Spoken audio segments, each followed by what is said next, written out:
कल दोपहर से पूरा देश अभिनेता सुशांत सिंह राजपूत की आत्महत्या पर लगातार चर्चा कर रहा है। आज देश के दफ्तरों में, कैंटीन्स में, मोहल्लों से लेकर हर परिवार में इसी पर बात हो रही है कि आखिर सुशांत ने ऐसा क्यों किया।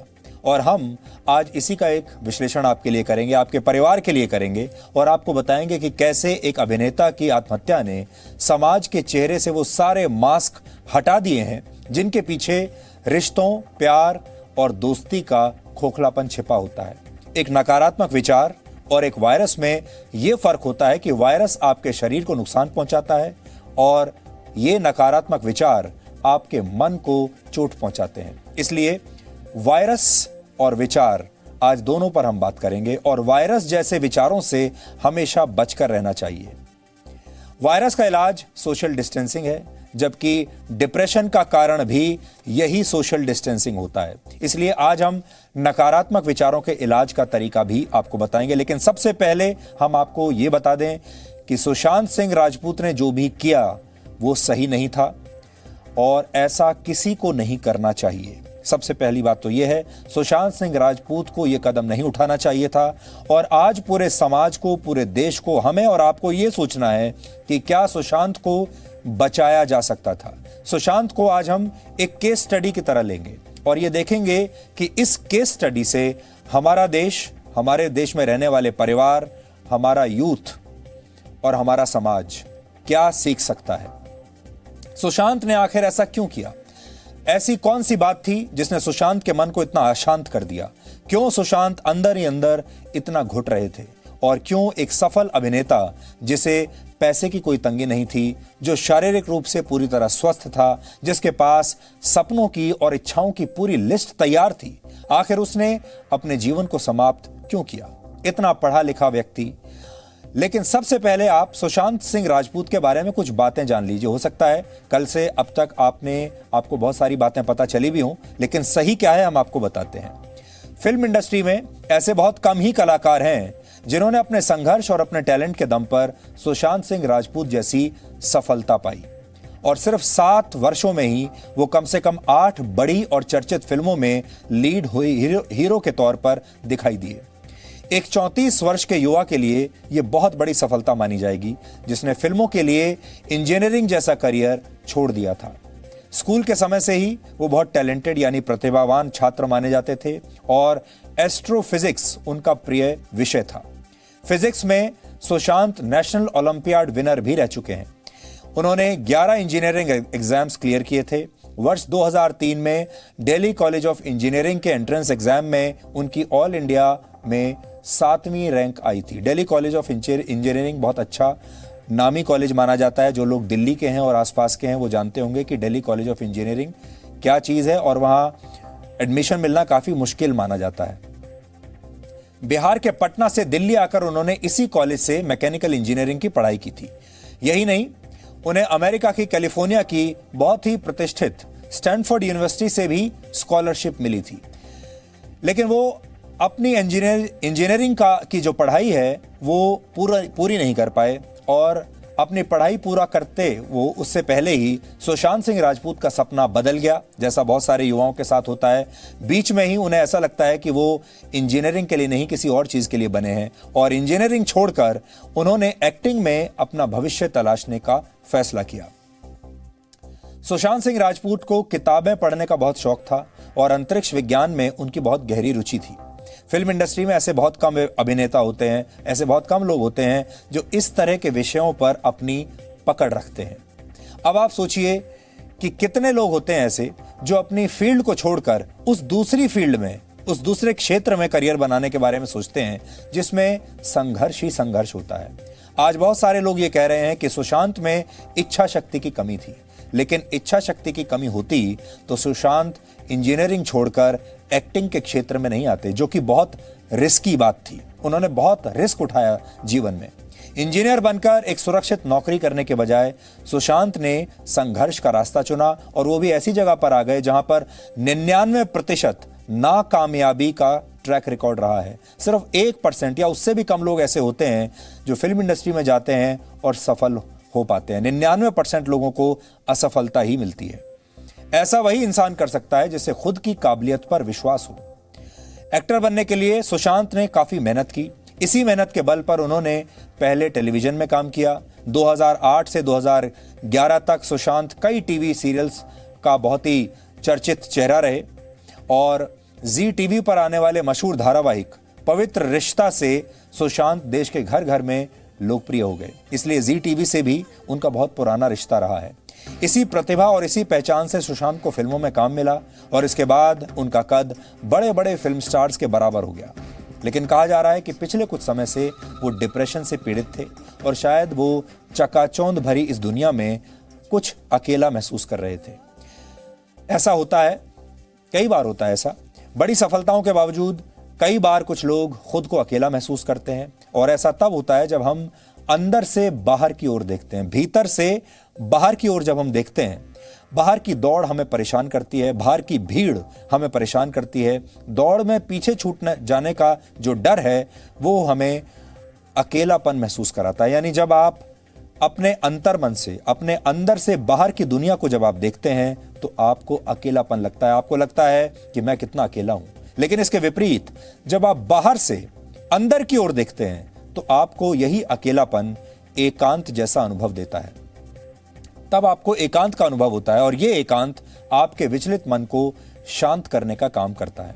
अब जो समझने वाली बात है वो ये है कि सुशांत क्या कर रहे थे, क्या देख रहे थे। क्या वो अंदर से बाहर की तरफ देख रहे थे, बाहर की दुनिया को, या बाहर से अपने अंतर मन में झांक रहे थे।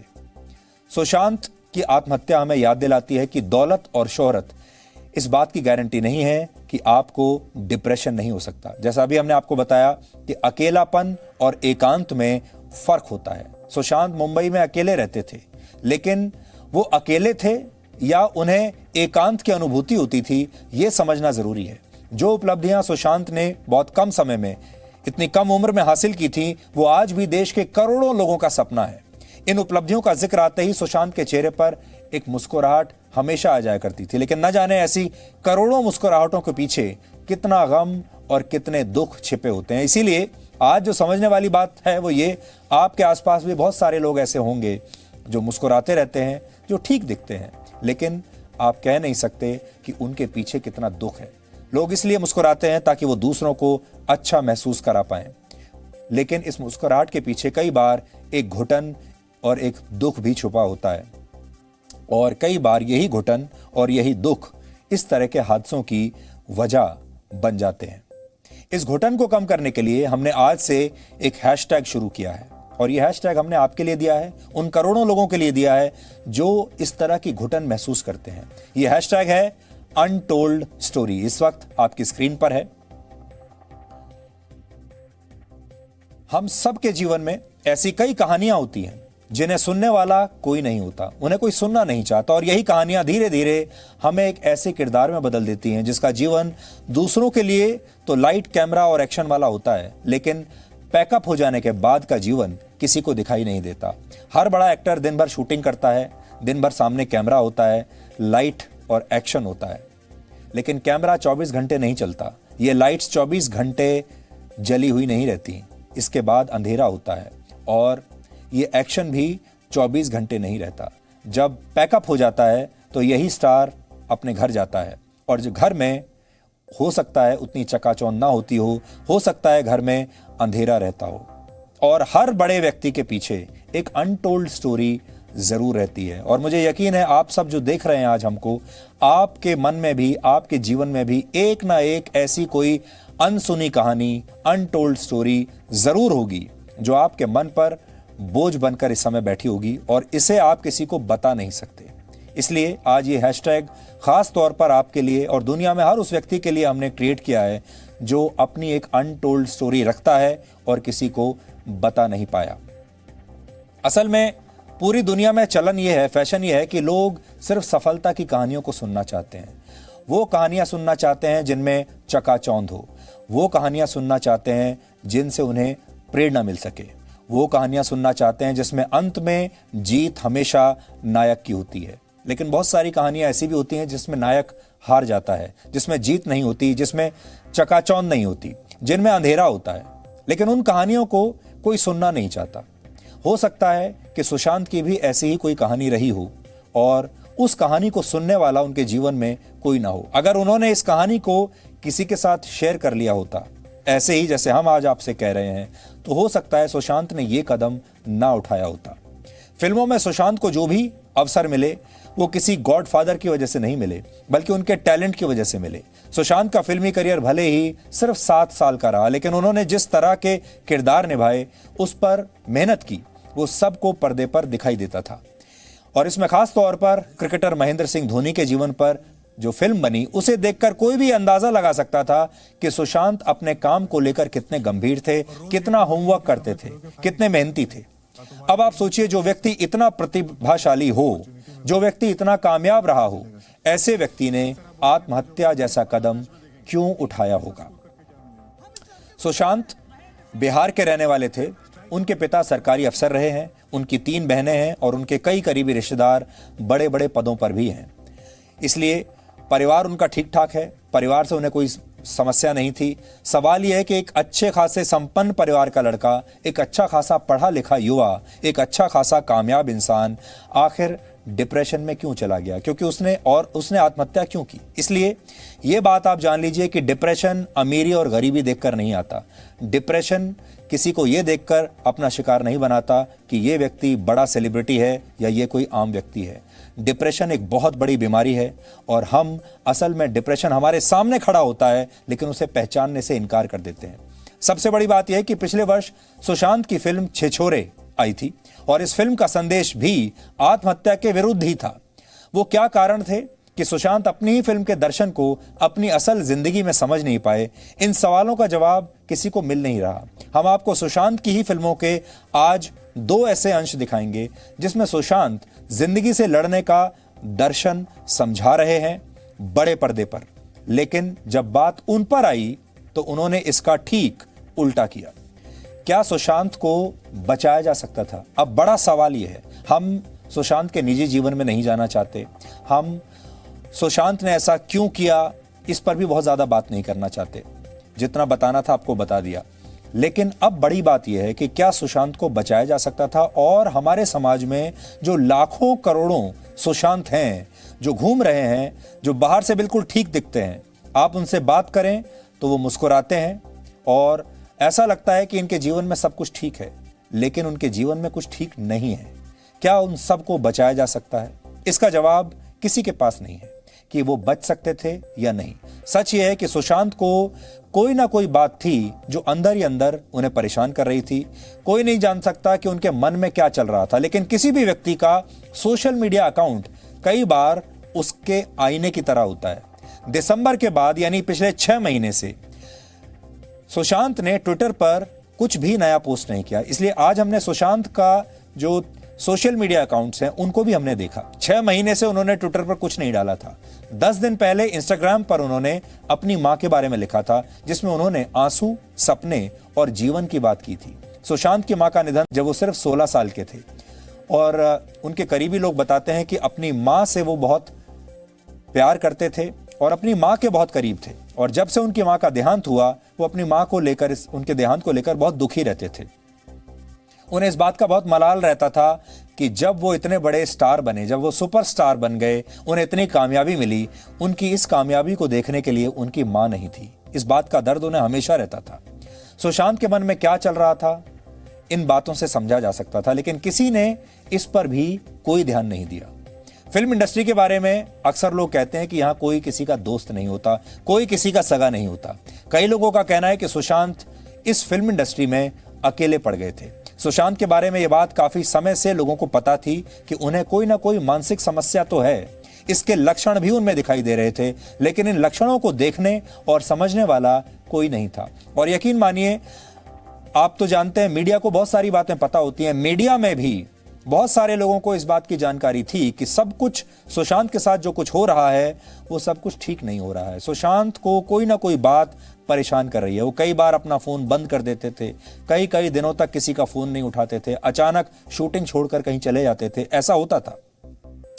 और ऐसा लगता है कि सुशांत को जानने वाले फिल्म इंडस्ट्री के अधिकतर लोग अचानक उस समय प्रोफेशनल हो गए। जब उन्हें इन लोगों की सबसे ज्यादा जरूरत थी, मदद की जरूरत थी, तो ये सारे लोग अचानक से प्रोफेशनल हो गए। इनके अंदर प्रोफेशनलिज्म आ गया। फिल्म इंडस्ट्री के लोग किसी के मरने के बाद उसके दोस्त के तौर पर तुरंत आकर खड़े हो जाते हैं, बड़ी बड़ी बातें सोशल मीडिया पर लिखने लगते हैं। अब से आपने देखा होगा, जब से सुशांत की मृत्यु हुई है, पूरा फिल्म इंडस्ट्री उनके बारे में लिख रहा है। कोई लिख रहा है वो उनके भाई थे, कोई लिख रहा है कि वो उनके बहुत करीबी दोस्त थे, कोई लिख रहा है कि उन्होंने पहले मुझे क्यों नहीं बताया, कोई और कुछ लिख रहा है। सब लोग ये बता रहे हैं कि वो इनके बड़े सगे थे और सुशांत को लेकर वो बड़े चिंतित थे और वो सुशांत के बड़े करीबी थे। लेकिन जब यही व्यक्ति जिंदा होता है, मुसीबत में होता है, तो ये सभी लोग प्रोफेशनल हो जाते हैं और मरने के बाद ये सब मरने वाले के सगे हो जाते हैं। शायद लोगों का यही व्यवहार एक बड़ी वजह है कि हर खूबी होने के बावजूद सुशांत के लिए फिल्म इंडस्ट्री में धीरे धीरे स्थिति खराब होने लगी थी। सुशांत को फिल्म इंडस्ट्री में काम तो मिल रहा था, लेकिन शायद इंडस्ट्री के लोगों से उनका दिल नहीं मिल रहा था। और ये बात किसी से छुपी नहीं है कि सुशांत ने फिल्म इंडस्ट्री में जितनी परेशानियों का सामना किया, उन परेशानियों से हर उस व्यक्ति को गुजरना पड़ता है जो फिल्म इंडस्ट्री में बाहर से आता है, जो किसी फिल्मी खानदान से नहीं आता। क्योंकि एक ऐसी इंडस्ट्री है जिसमें आपको अच्छा काम तभी मिलता है जब आपकी पहचान आपके फिल्मी परिवार से हो। ज्यादातर मामलों में इसे आप फिल्मी दुनिया का वो परिवारवाद भी कह सकते हैं, जो कई बार आपको राजनीति में भी देखने को मिलता है। तो क्या सुशांत को इस बात की भी परेशानी थी कि फिल्म इंडस्ट्री में वो अपने कदम वैसे नहीं जमा पा रहे हैं जैसे कि होने चाहिए थे? उन्हें अच्छे ऑफर्स और फिल्में और कामयाबियां बहुत जल्दी मिल रही थी और ये परिवारवाद के कुछ लोगों के लिए सफलता का एक पासपोर्ट भी बन जाता है कि जब सुशांत जैसे लोग बाहर से आते हैं तो उन्हें बहुत मेहनत करनी पड़ती है, लेकिन जब फिल्मी परिवार के जो लोग होते हैं उन्हें इतना संघर्ष कई बार नहीं करना पड़ता। इस बारे में जितने लोग हैं उनकी अलग अलग राय है। कुछ लोग कहते हैं ये सही है, कुछ लोग कहते हैं ये गलत है। लेकिन हम आज आपसे इतना कहना चाहेंगे कि कितनी भी परेशानी रही हो, वो परेशानी इतनी बड़ी नहीं हो सकती कि सुशांत को ऐसा कदम उठाना पड़े। और दूसरी बड़ी बात यह है कि चाहे आप फिल्म इंडस्ट्री के अंदर के हों या बाहर के, संघर्ष तो आपको हर जगह करना ही पड़ेगा। और फिल्म इंडस्ट्री की ही बात क्यों करनी है, आप किसी भी क्षेत्र में चले जाएं, आज हर जगह लोगों को ऐसा ही संघर्ष करना पड़ता है। इसलिए हमारे देश में जो युवा इस समय हमें देख रहे हैं, हम उन्हें यह जरूर कहना चाहेंगे कि संघर्ष से डरने की आवश्यकता नहीं है, संघर्ष से मुंह मोड़ने की आवश्यकता नहीं है। संघर्ष तो आपको करना ही पड़ेगा, इसलिए वो काम कभी ना करें जो सुशांत ने किया। लेकिन सुशांत के पक्ष में आज फिल्म अभिनेत्री कंगना रनौत ने एक वीडियो जारी किया है। आज आप कंगना की बात भी सुनिए, क्योंकि अब कंगना जैसे जो फिल्म स्टार्स हैं, उन्होंने फिल्म इंडस्ट्री की जो इंटरनल पॉलिटिक्स होती है उसको भी इस पूरे मामले के साथ जोड़ दिया है। सुशांत सिंह राजपूत की मौत ने हम सबको झंझोड़ के रख दिया है, मगर कुछ लोग जो इस चीज़ में माहिर हैं कि कैसे एक पैरेलल नैरेटिव चलाना है, वो इस तरह से चला रहे हैं कि हाँ, जिनका दिमाग कमज़ोर होता है वो ये डिप्रेशन में आते हैं और सुसाइड वगैरह कमिट करते हैं। जो बंदे ने स्टैनफोर्ड की स्कॉलरशिप, वो रैंक होल्डर है in his entrance for engineering, उसका दिमाग कमज़ोर कैसे हो सकता है? अगर आप देखें उनके कुछ लास्ट पोस्ट, वो क्लियरली कह रहे हैं कि लोगों को बैक कर रहे हैं कि प्लीज़ मेरी फिल्में देखो, मेरा कोई गॉड फादर नहीं है, मुझे निकाल दिया जाएगा इस इंडस्ट्री से। अपने इंटरव्यू में वो जाहिर कर रहे हैं कि मुझे क्यों नहीं ये इंडस्ट्री अपनाती है, I feel like a left over. तो क्या इसमें इस हादसे की कोई बुनियाद नहीं है? किस तरह से अगर किसी और स्टार किड ने इस तरह से 6-7 के साल के स्पैन में काय पोचे जैसे उनको कोई डेब्यू की कोई एक्नॉलेजमेंट, कोई अवार्ड नहीं मिला, या केदारनाथ या धोनी या छिछोरे जैसी फिल्म, एक गली बॉय जैसी एक वाहियात फिल्म को सारे अवार्ड मिलते हैं। Chhichhore is the best film and the best director, उनकी फिल्म को कोई एक्नॉलेजमेंट नहीं। हमें आपसे कुछ नहीं चाहिए, हमें आपकी फिल्में नहीं चाहिए, लेकिन जो हम खुद करते हैं आप हमारे एक्नॉलेजमेंट क्यों नहीं हमें देते हैं? मुझे इनकी फिल्में, मैं जो खुद फिल्में डायरेक्ट करती हूँ, उनको सुपरहिट फिल्मों को ये फ्लॉप घोषित करते हैं। मुझ पे 6 केसेस क्यों डाले गए, क्यों मुझे जेल में डालने की कोशिश की गई? और मुझे इनके जो चमचे जर्नलिस्ट हैं, वो सुशांत जैसे लोगों पे जो ब्लाइंड आइटम्स लिखते हैं कि वो साइकोटिक है, न्यूरोटिक है, एडिक्ट है। संजय दत्त की एडिक्शन तो आपको बहुत क्यूट लगती है। वो लोग मुझे मैसेज करते हैं कि तुम्हारा बहुत डिफिकल्ट टाइम है, तुम ऐसा वैसा स्टेप मत उठा लेना। ऐसा क्यों कहते हैं मुझे? ये क्यों मेरे दिमाग में डालना चाहते हैं कि आप सुसाइड कर लीजिए? तो ये सुसाइड थी कि ये प्लान मर्डर था? लेकिन सुशांत की गलती यही है कि वो उनकी बात मान गया। उन्होंने कहा तुम वर्थलेस हो, वो मान गया। उसने he didn't remember what his mother told him. उन्होंने कहा कि तुम्हारा कुछ नहीं होगा, वो मान गया। वो चाहते ही ये है कि वो इतिहास लिखे और ये लिखे कि सुशांत कमजोर दिमाग का था। वो ये नहीं बताएंगे कि क्या सच्चाई क्या है। तो हमें ये डिसाइड करना है कि who will write the history, we will decide that. Kangana के विचार आपने सुने। फिल्म इंडस्ट्री में और भी कुछ लोग हैं जो सुशांत के इस कदम से बहुत आहत थे और उन्होंने दिल खोलकर बहुत ईमानदारी से सुशांत के इस कदम के बारे में अपनी बातें लोगों के सामने रखी हैं। उनमें से एक और हैं सिकंदर खेर, और उन्होंने क्या कहा है ये भी आप सुनिए। It's unbelievable and it's an unbearable tragedy. People have been asking me about this because whatever people have been doing this, I'm not only talking about Sushant Singh, who's passed away because he's from the industry, but I just have to say this, man, because you know what it is, some people don't have anybody to talk to. Stop talking behind people's backs, man. Stop bitching people out. Stop gossiping, man. What do you people... Some people don't have people to talk to, okay? And they're helpless.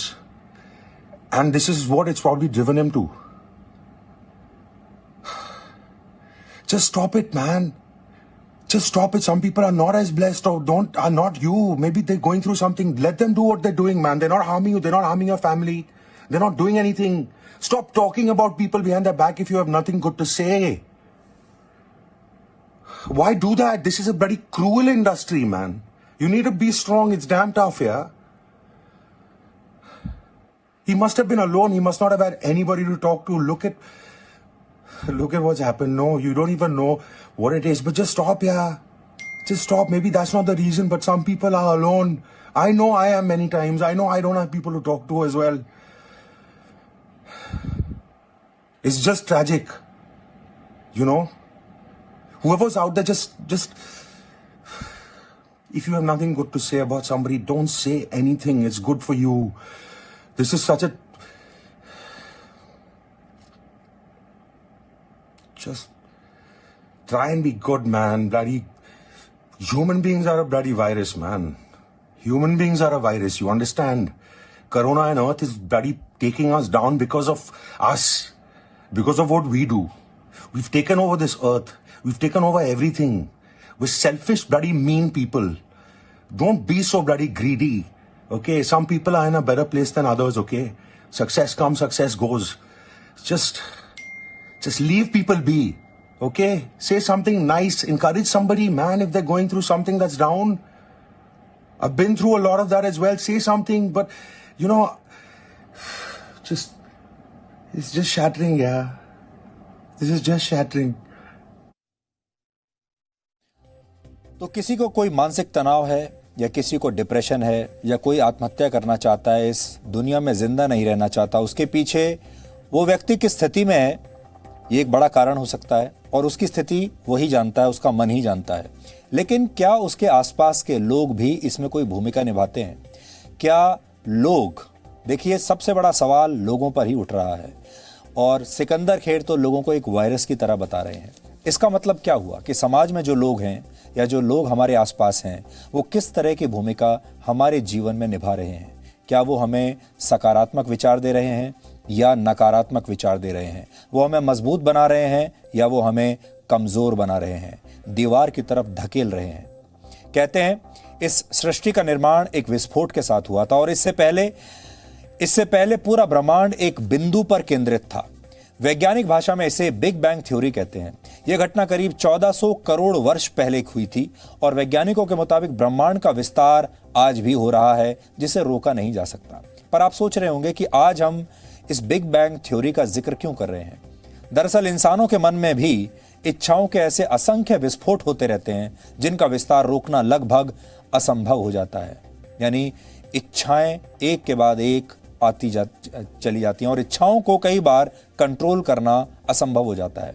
रात के अंधेरे में अक्सर अपने telescope से अंतरिक्ष की गहराइयों को नापने के शौकीन सुशांत सिंह के मन में अधूरी इच्छाओं के कौन से ऐसे विस्फोट हो रहे थे, इसका पता लगाना अब तो बहुत मुश्किल है। स्पेस साइंस सुशांत के सबसे पसंदीदा विषयों में से एक था। सितारों को करीब से देखने के लिए उन्होंने दुनिया का सबसे एक एडवांस्ड टेलीस्कोप भी खरीदा था।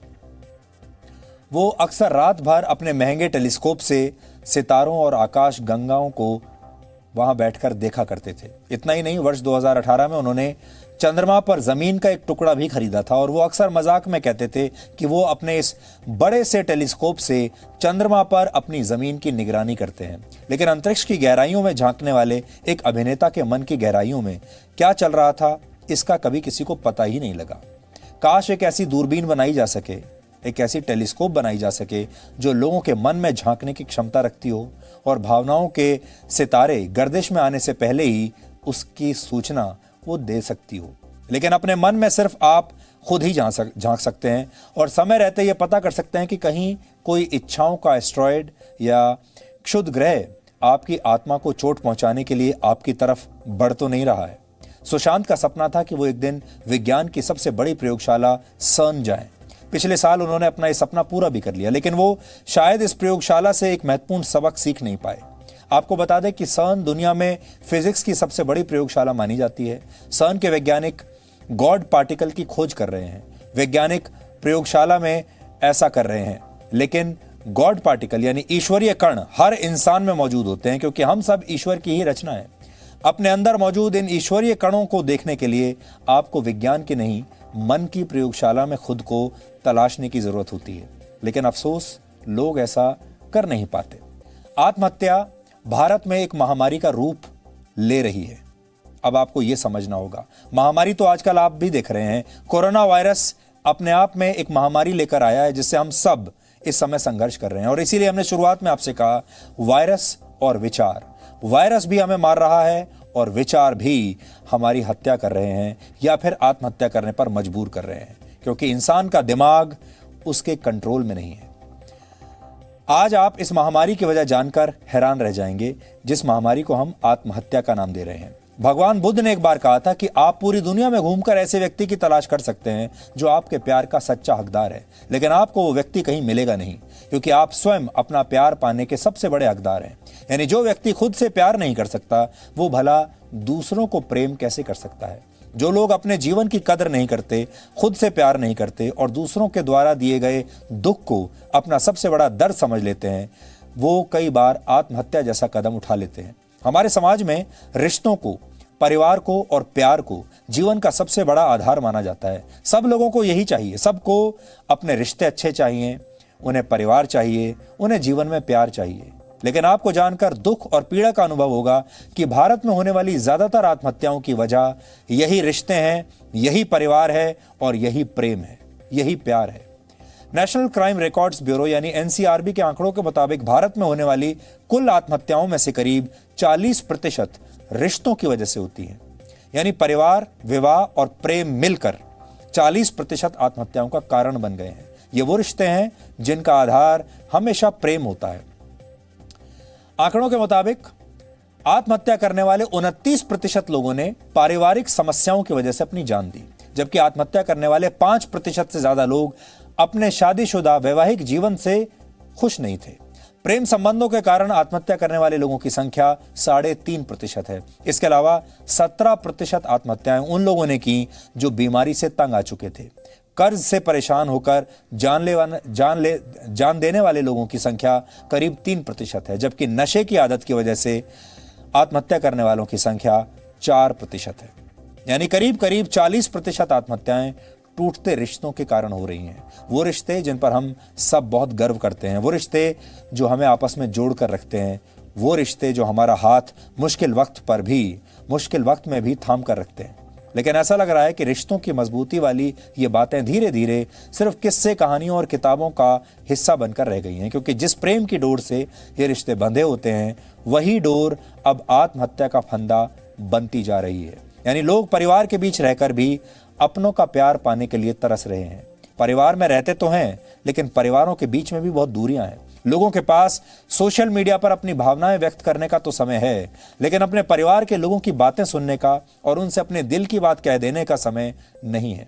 लोग फेसबुक की वॉल पर तो सबसे जुड़े रहते हैं, लेकिन असल जिंदगी में परिवारों के बीच ही एक ऐसी दीवार खड़ी हो गई है जिसने आपसी समझ, प्रेम और भावनाएं व्यक्त करने की संभावनाओं को लॉग आउट कर दिया है। सोचिए, सुशांत भी ये कदम उठाने से पहले अगर अपने परिवार में किसी से बात कर लेते, अपने पिता से बात कर लेते, अपनी बहनों से बात कर लेते, अपने किसी करीबी दोस्त से बात कर लेते, तो शायद आज हम ये विश्लेषण ना कर रहे होते। महान सूफी दार्शनिक रूमी ने कहा था, wound is the place where light enters you, यानी जीवन से मेरे दर्द का घाव उस दरवाजे की तरह होता है जहां से सच की रोशनी आपके भीतर प्रवेश करती है। जीवन के कड़वे अनुभव आपको स्वयं के करीब लाते हैं और आपके रूपांतरण का मार्ग प्रशस्त करते हैं। अब सवाल यह है कि आप ये कैसे पहचानेंगे कि आप खुद या आपके आसपास कोई व्यक्ति डिप्रेशन में है और वो सुसाइड जैसा कदम उठा सकता है, आत्महत्या कर सकता है। लेकिन उससे पहले आप आत्महत्या के सबसे महत्वपूर्ण सिद्धांत को समझिए। यह सिद्धांत दिया था मशहूर समाजवादी एमियल दुर्खिम ने आत्महत्या के अपने सिद्धांत में कई महत्वपूर्ण बातों का जिक्र किया है। उदाहरण के लिए, महिलाओं की तुलना में पुरुषों में आत्महत्या की दर ज्यादा है। अकेले रहने वाले लोगों की बजाय शादीशुदा और किसी रिलेशनशिप में रहने वालों में आत्महत्या की दर ज्यादा है। उनका सिद्धांत यह भी कहता है कि युद्ध काल से ज्यादा आत्महत्याएं शांति काल में होती हैं और कम पढ़े लिखे लोगों के मुकाबले शिक्षित लोग ज्यादा आत्महत्याएं करते हैं। अगर आप आज के आंकड़ों पर गौर करेंगे तो 123 साल पहले कही गई ये बातें आज भी सच जैसी लगती हैं, सच लगती हैं। अब हम आपको बताते हैं कि आप डिप्रेशन के शिकार किसी व्यक्ति की पहचान कैसे कर सकते हैं अगर आपके आसपास कोई है तो। अगर आपके आसपास कोई व्यक्ति अधिकतर समय दुखी रहता है, करीब करीब हर दिन और हर क्षण वो दुखी, नाउम्मीद और निराशावादी दिखता है, अगर उसे लगता है कि उसके जीवन का कोई मूल्य नहीं रह गया है या फिर उसके मन में कोई अपराध बोध है जिसका जिक्र वो बार बार करता है, अगर वो अपना ध्यान केंद्रित करने, कुछ याद रखने और कोई भी फैसला कर पाने में असफल होने लगता है, तो ऐसा व्यक्ति डिप्रेशन का शिकार हो सकता है। इसके अलावा अपनी मनपसंद चीजों में उसका मन नहीं लगता हो, किसी के साथ समय बिताने की इच्छा ना होती हो, किसी से बात करने का मन ना होता हो, लोगों से मिलना जुलना बंद कर दे, ठीक से सोना या जरूरत से ज्यादा सोना डिप्रेशन का लक्षण हो सकते हैं। इसके अलावा अगर उसे मृत्यु या आत्महत्या के विचार आ रहे हैं तो आपको सावधान हो जाना चाहिए और फौरन किसी मनोचिकित्सक या मनोवैज्ञानिक से, साइकोलॉजिस्ट से बात करनी चाहिए। बीमारी का पता चलने पर अधिकतर मामलों में साइकोथेरेपी से, दवाओं का या फिर दोनों तरीकों से ही उपचार हो सकता है। काउंसलिंग सेशन हो सकते हैं और दवाएं भी दी जा सकती हैं और इसमें 2 से 4 हफ्ते ही लगते हैं। हालांकि कुछ मामलों में इलाज थोड़ा लंबा भी हो सकता है, लेकिन सब्र रखने पर धीरे धीरे इलाज का असर होने लगता है। और सुशांत के करीबियों का कहना है कि वो भी अपना इलाज करवा रहे थे। हमने आपको डिप्रेशन के जो लक्षण बताए उन्हें पहचानने में ज्यादा से ज्यादा 2 हफ्ते लगने चाहिए, लेकिन हमारे यहां ऐसा होता नहीं। सुशांत के बारे में कहा जा रहा है कि वो करीब 6 महीने से डिप्रेशन में थे। अब इसका कारण कुछ भी हो, लेकिन सुशांत कई महीनों से इस तरह की मानसिक स्थिति से गुजर रहे थे। सच्चाई यही है कि डिप्रेशन से पीड़ित व्यक्ति के बारे में कई महीने तक पता नहीं चलता, क्योंकि जिस व्यक्ति को इस तरह के लक्षण हैं वो खुद ये बात किसी से कहता नहीं और या फिर किसी हिचक की वजह से किसी को बताना नहीं चाहता। आसपास के लोग भी इस पर ध्यान नहीं देते या फिर उन लोगों को मानसिक स्वास्थ्य से जुड़ी कोई भी समस्या, बीमारी लगती ही नहीं है। इसलिए जो खास बात हम सब के लिए समझने की है वो ये है कि डिप्रेशन को हम ये माने कि एक बहुत बड़ी बीमारी है और ये जानलेवा हो सकती है और ये बीमारी किसी को भी हो सकती है। सफल लोगों को भी हो सकती है, असफल लोगों को भी हो सकती है, अमीर लोगों को भी हो सकती है, गरीबों को भी हो सकती है। यह हमारे समाज की एक ऐसी कड़वी सच्चाई है कि मानसिक स्वास्थ्य को हम गंभीरता से नहीं लेते, जबकि भारत में हर 20 लोगों में एक व्यक्ति डिप्रेशन का शिकार है। विश्व स्वास्थ्य संगठन के मुताबिक अमेरिका और चीन के बाद भारत डिप्रेशन से pीड़ित तीसरा बड़ा देश है दुनिया में। भारत में 20 करोड़ लोग हैं जो किसी न किसी मानसिक बीमारी से पीड़ित हैं। देश में 15 से 29 वर्ष के आयु वर्ग में करीब 15% ऐसे युवा हैं जिन्हें मानसिक स्वास्थ्य की कोई ना कोई समस्या है। किसी को एग्जाम से डर लगता है, किसी को सफलता से डर लगता है, किसी को असफल होने से डर लगता है। और जैसा कि अक्सर कहा जाता है कि लोगों के पास सफलता के रोड मैप तो हैं, लेकिन असफल होने के बाद क्या करेंगे इसका रोड मैप नहीं है। विश्व स्वास्थ्य संगठन का ही आंकड़ा है कि दुनिया में हर 4 में से एक व्यक्ति अपने जीवन के किसी न किसी मोड़ पर किसी मानसिक बीमारी से पीड़ित होता है। दुनिया में 45 करोड़ लोग हैं जो इस वक्त ऐसी ही किसी न किसी मानसिक बीमारी से लड़ रहे हैं। और सबसे खतरनाक बात यह है कि डिप्रेशन की वजह से आत्महत्या होती है और दुनिया में हर वर्ष करीब 8 लाख लोग इसी की वजह से खुद की जान ले लेते हैं। आज हमने आत्महत्या को अध्यात्म की नजर से समझने की कोशिश की है। और क्या आपने कभी यह समझने की कोशिश की कि कोई पशु आत्महत्या क्यों नहीं करता, इंसान ही क्यों करता है? कोई वृक्ष आत्महत्या क्यों नहीं करता, सिर्फ इंसान ही आत्महत्या क्यों करते हैं? इसके पीछे कारण क्या है? ऐसा क्यों है कि पूरी प्रकृति में सिर्फ मनुष्य ने ही अपने चारों ओर दुख और निषाद यानी एक भयावह मानसिक विकार का वातावरण निर्मित कर लिया है? इस विषय पर आध्यात्मिक गुरु ओशो कहते हैं कि पशु वृत्तियों यानी इंस्टिंक्ट के द्वारा जीते हैं, वो बोध से नहीं जीते। वो प्रकृति द्वारा संचालित होते हैं, वो यंत्रवत जीते हैं। उन्हें कुछ सीखना नहीं है, वो उसे लेकर ही जन्म लेते हैं जो सीखने योग्य है। उन्हें कुछ नया नहीं सीखना।